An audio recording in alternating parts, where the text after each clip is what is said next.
Mit kíván a magyar nemzet 2014-ben?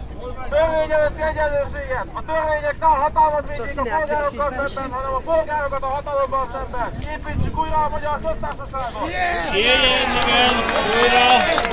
A tulajdon biztonságát! Szüntessük meg a közész magántulajdon államilag irányított elrablását! El a kezekkel a magánnyugdíjaktól, trafikoktól, földbérletektől!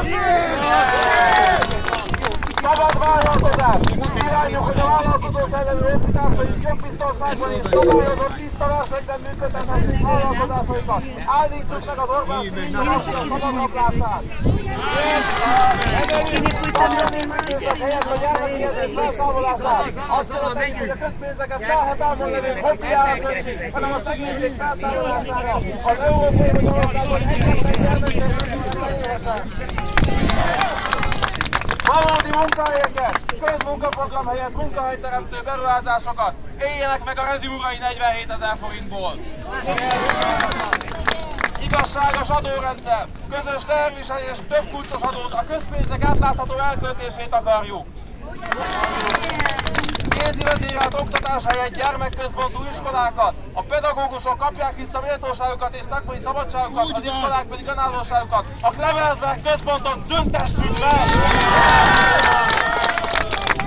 Követeljük a vállalatok eltörlését az egészségügyben. Ne csak annak legyen joga meggyógyulni és életben maradni, aki fizetni tud érte.